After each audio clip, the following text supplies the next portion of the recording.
laica aí, admite tanto ser traduzida por mal como por guerra ou calamidade. Desobedeceram o contexto que está falando de guerra e traduziram por mal. Aí deu problema, ficou parecendo que Deus criou o mal, mas Deus não está dizendo que criou o mal. Deus está dizendo que criou as guerras, aquelas guerras. Já que Ciro é um guerreiro, ele movimenta as nações e movimenta o próprio Ciro para que hajam aquelas guerras, Ciro vence e manda o seu povo de volta. O texto não está dizendo que Deus criou o mal. Pelo contrário, o próprio livro de Gênesis que nós estamos estudando, à medida que Deus vai criando, ele vai dizendo que é bom. Se Deus não criou o mal, Satanás também não criou o mal, porque ele não tem poder de criação, ele não criou nada. O mal é a ausência do bem. O mal é a ausência do bem. O mal não tem existência própria, ele é a ausência do bem. Assim como a escuridão também não tem existência própria. A luz, ela tem existência própria, porque uma energia faz com que a luz exista. Então ela existe. Seja a energia elétrica, seja o sol, faz com que a luz existe. Algo para existir, teoria da causa e do efeito. Algo para existir precisa que outro algo o tenha feito. Então, a luz existe, mas as trevas não, as trevas são a ausência da luz. O calor, esse calorão, ele existe, é o sol que está fazendo isso. Mas o frio não, o frio é a ausência do calor. Assim é o mal não tem existência própria. O mal é a ausência do bem.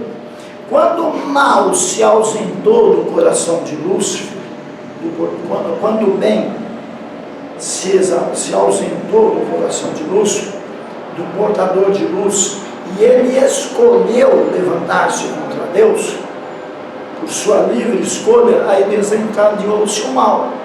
Então o mal reside no livre-arbítrio, não foi Deus que criou o mal. O mal existe no livre-arbítrio. E aí é que está o gostoso do negócio. Aí você fala, mas irmão João, você está dizendo que o mal é gostoso? Espera aí que você vai entender. Isso aqui é o ser humano, a minha mão é Deus. Está livre. E pode ir e vir. No dia que não vier mais é porque deixou de amar a Deus. Deus nos criou livre, Deus não criou um bonequinho. Eu quero adorar a Deus, eu quero adorar a Deus. Não, Deus nos criou livre para adorá-lo ou não. Porque senão, ele seria um déspota. Ele é tão amoroso que ele nos criou com a opção de amá-lo ou não. E quando nós deixamos de amá-lo, aí há o mal, aí há o pecado. Deus não criou o mal. Tudo bem? Então o senhor está dizendo, que eu entendi. Nós temos o livre-arbítrio. Aí seja, Deus criou o bem. É uma afirmação. Se eu for mal, é porque eu estou querendo praticar o mal. Não que Deus criou o mal. É a gente que cria o mal, não Deus. É pelo livre-arbítrio que a gente começa a ir para o mal. É isso? É isso. Agora eu posso complicar só um pouquinho? Porque senão vai ficar incompleto se eu não complicar um pouquinho. Quando nós aceitamos a Cristo como Salvador, nós deixamos de ter livre-arbítrio. Crente não tem livre-arbítrio. Quem tem livre-arbítrio é o homem do mundo. Professor João, o senhor está maluco? É exatamente essa expressão que a Karina fez, de meu Deus, o que ele está falando que o povo faz. Mas eu vou explicar. Quando o crente aceita a Cristo como Salvador, ele abre mão do seu livre-arbítrio, ele renuncia. Você quer ver como ele renuncia? Mateus 11, 28. Estou olhando no relógio. A luz está na frente do relógio, para mim é ofusca, mas agora eu vi o horário. Mateus 11, 28.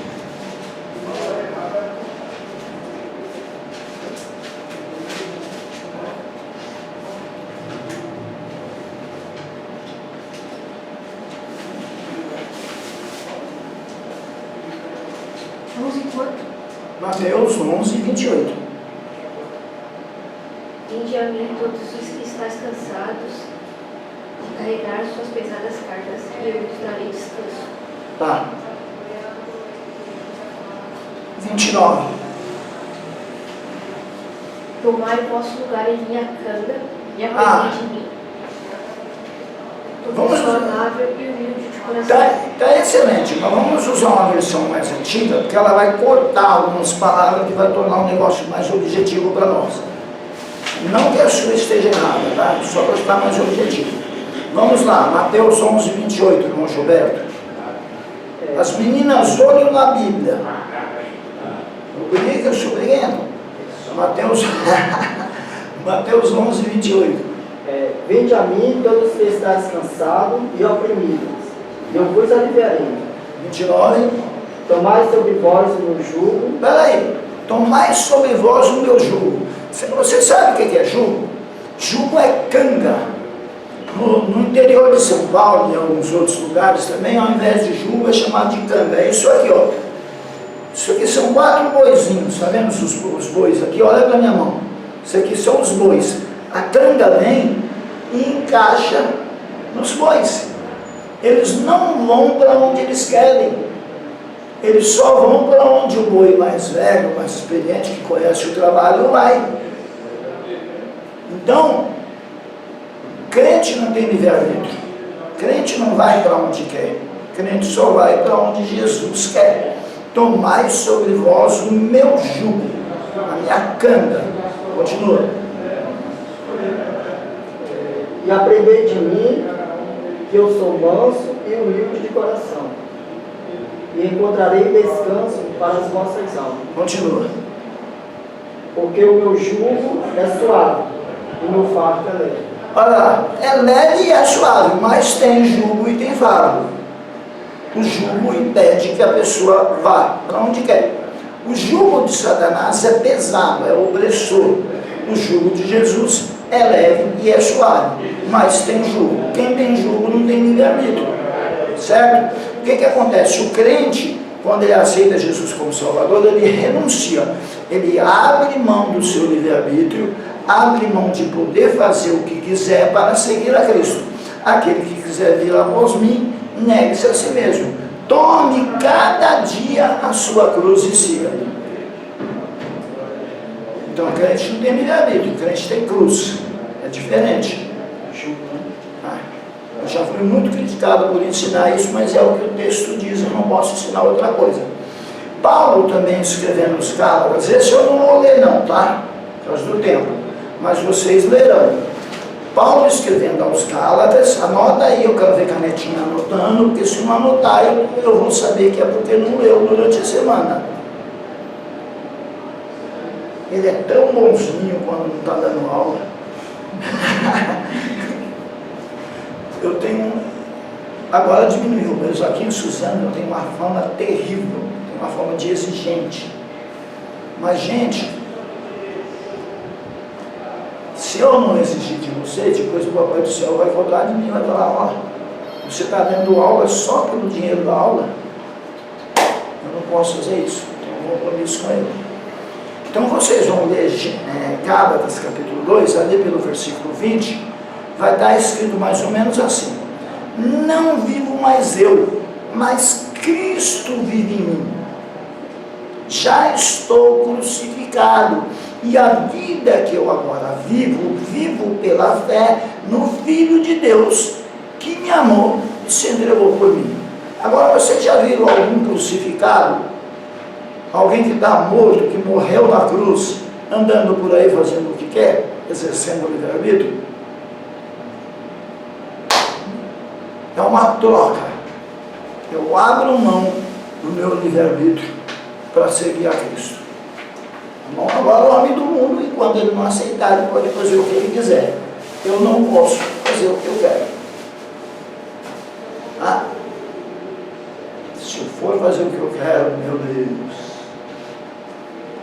Melhor não. A queda do homem também aparece na história primitiva, o dilúvio e a dispersão. Então, aí são os temas da história primitiva, da primeira divisão.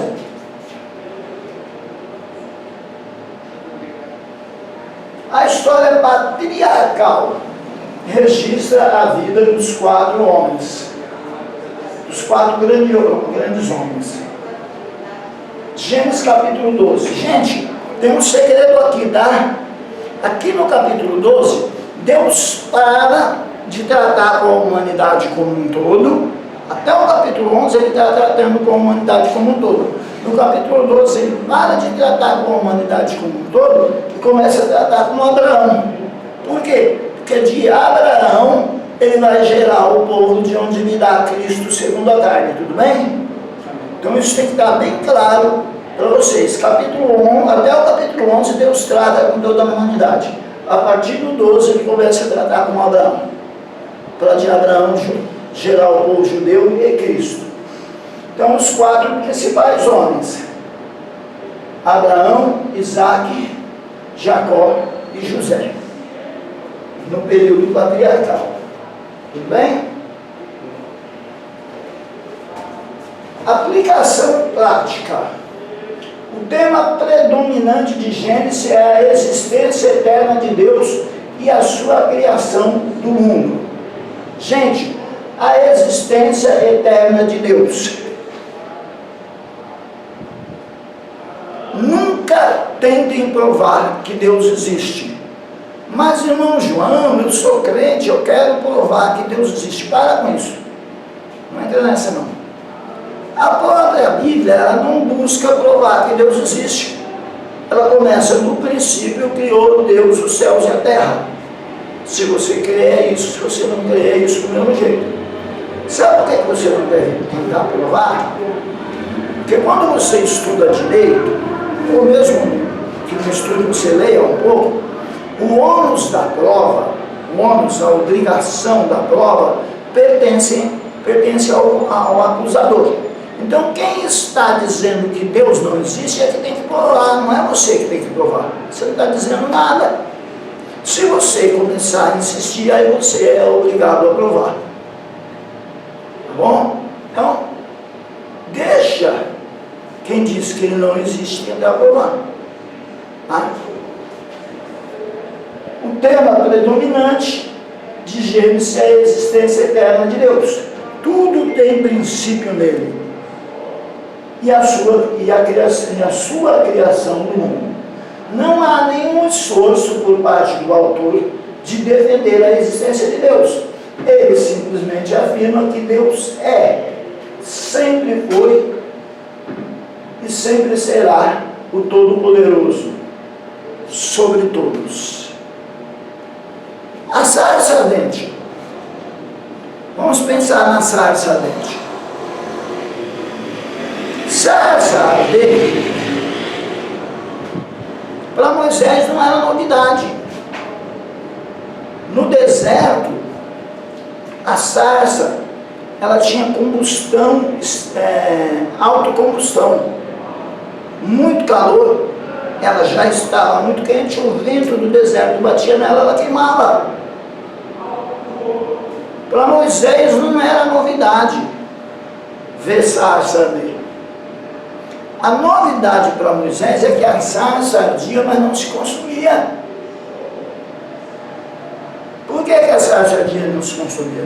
Porque Deus não estava se alimentando da sarça. O fogo, que simboliza a presença de Deus, não estava se alimentando da sarça. Ali Deus está querendo dizer que eu existo e não preciso de ninguém para existir e nem para continuar existindo. Eu não estou me alimentando da sarça, não preciso dela. O fogo não precisa da sarça. Eu existo e continuo existindo. Eu sou hoje, eu sou amanhã, eu sou depois. E manda o faraó se meter a besta comigo que eu vou afundar o exército do Mar Vermelho. Eu sou. Simplesmente afirma que ele é o Deus Todo-Poderoso. E isso também está no Pentateuco, está no livro de Êxodo. A sarça ardente. Não, Deus não precisa de ninguém e nem de nada, nem para existir e nem para continuar existindo. Ou seja, Deus mais do que existe, Deus é, porque ser é mais que existir. Para que algo exista, teoria da causa e do efeito de novo, para que algo exista, precisa que outro ente, que outro ser o traga à existência. Como nada trouxe Deus à existência, Deus mais do que existe, Deus é. Por isso ele diz, eu sou.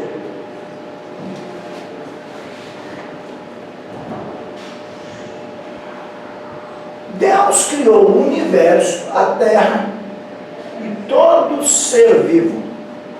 Nós podemos confiar que Ele pode lidar com as preocupações em nossas vidas.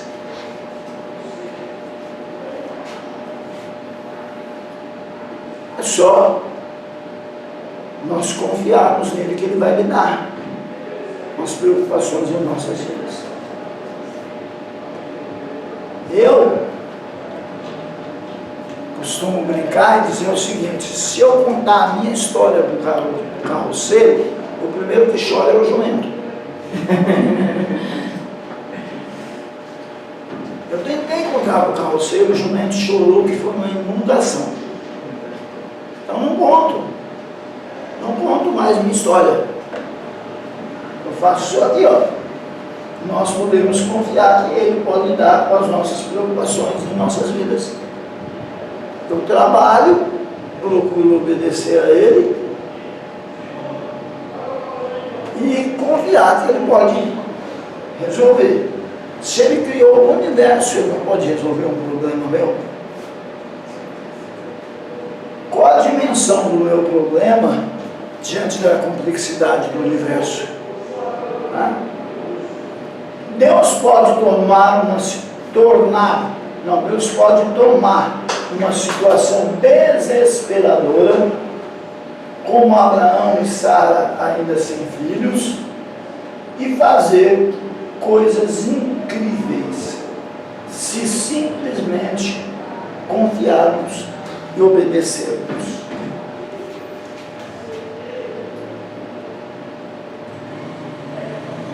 Vejamos Cristo em Gênesis.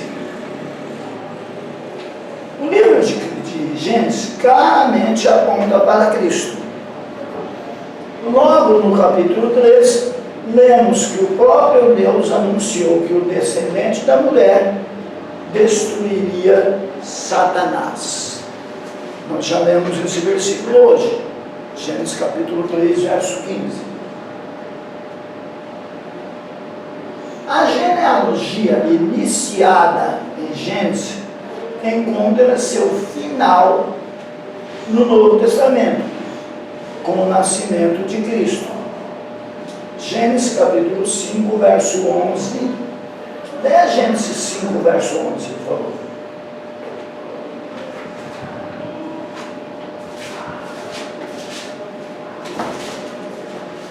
E foram todos os dias nós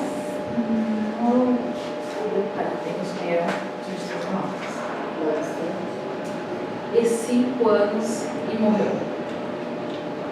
Percebe? Está falando de geração, não é isso? Quantos dias ele viveu e depois morreu. Mateus capítulo 1, versículo 1, todo o capítulo 1 abre com a genealogia de Cristo, não é isso?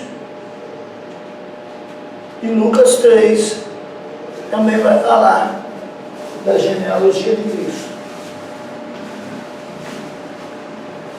Noé profetizou que os descendentes de Jafé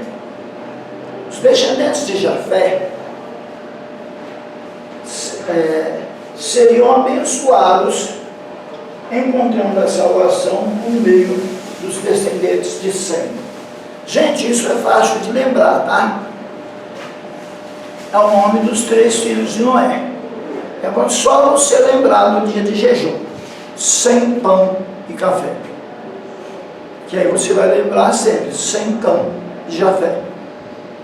O nome dos 3 dias, o nome dos 3 filhos de Ló. Bom, sem pão e café, sem cão e Jafé. Então, cão é de onde vem os camitas. Sem é de onde vem os semitas. Os judeus são semitas. Então, os primeiros pregadores do Evangelho foram semitas, foram judeus. O próprio Jesus era judeu, Paulo era judeu, Pedro era judeu. Então, os primeiros pregadores do Evangelho, os semitas, pregaram aos descendentes de Jafé, aos gentios o Evangelho. E Noé profetizou isso. Noé profetizou que os descendentes de Jafé seriam abençoados, encontrando a salvação por meio dos descendentes de Sem, que pregariam o Evangelho. No Novo Testamento vemos o cumprimento dessa profecia na expansão do Evangelho pelo mundo. Nós vemos isso no capítulo 11 da carta aos Romanos. O escritor da Epístola aos Hebreus aponta para o fato de que o sacerdócio de Melquisedeque tipificou o sacerdócio de Cristo. Olha lá, então a carta aos Hebreus ela é toda bastante interessante por causa desse paralelo entre o Antigo e o Novo Testamento que nós encontramos nessa carta. Então, todo o capítulo 7 mostra o sacerdócio de Cristo, da carta aos Hebreus. Aí, quando você lê Gênesis, capítulo 14, versículo 18 e 20, olha o que você vai encontrar.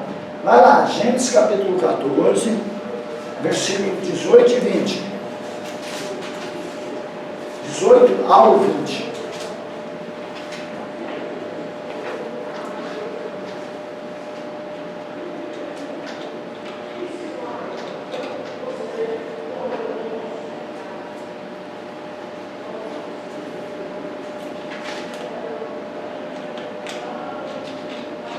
Ora, Melquisedeque, rei de Salém, trouxe pão e vinho, pois era sacerdote do Deus Altíssimo.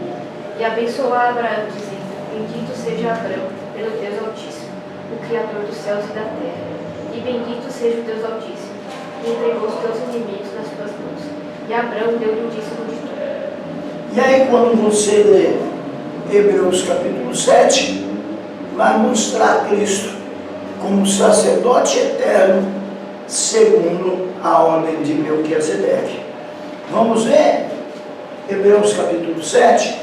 Aqui não tem um versículo no quadro, vamos ler alguns versículos para a gente captar essa ideia de que Jesus é sacerdote eterno, segundo a ordem de Melquisedeque.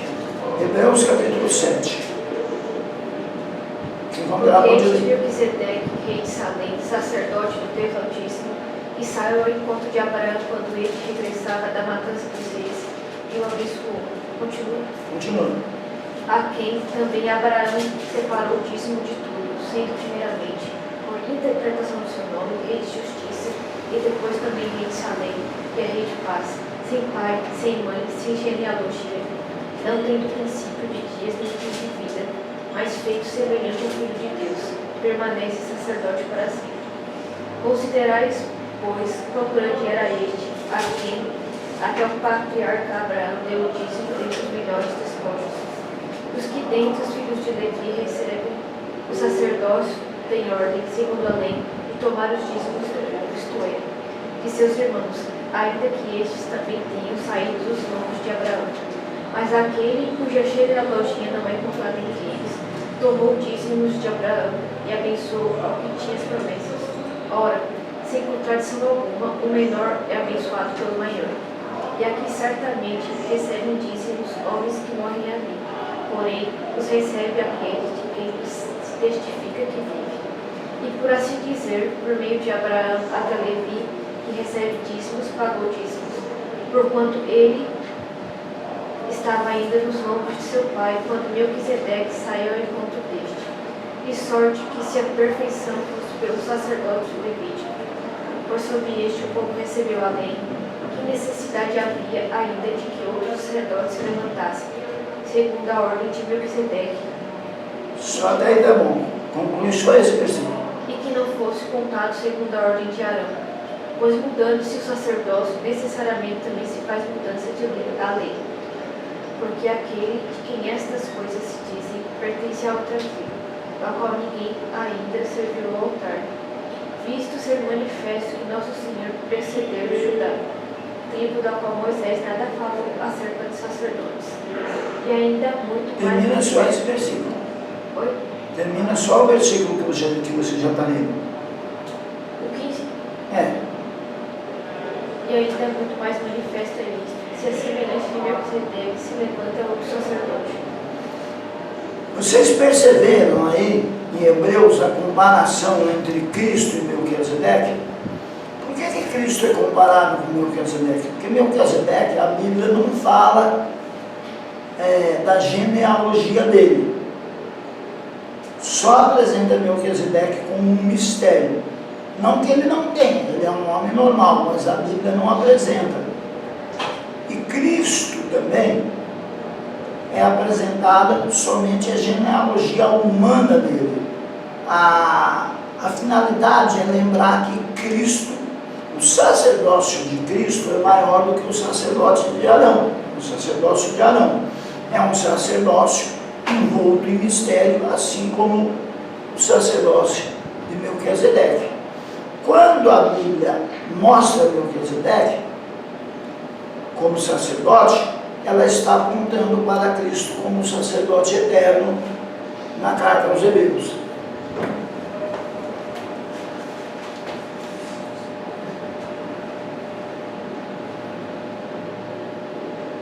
Por fim, também percebemos que logo no começo de Gênesis, o paraíso foi perdido pelo primeiro Adão. E o pecado passou a assolar a humanidade, por causa de Adão. Já no Novo Testamento vemos o último Adão.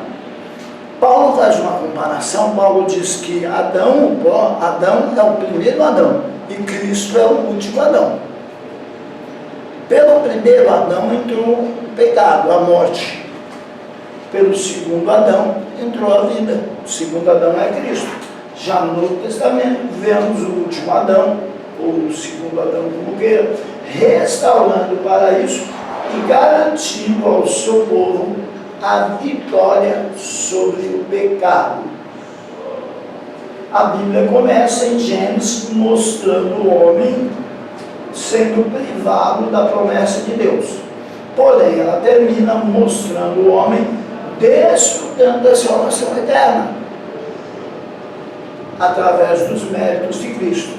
O homem não mais voltará ao Éden, aqui da terra, mas habitará com o Senhor no novo céu e na nova terra. Amém? Amém.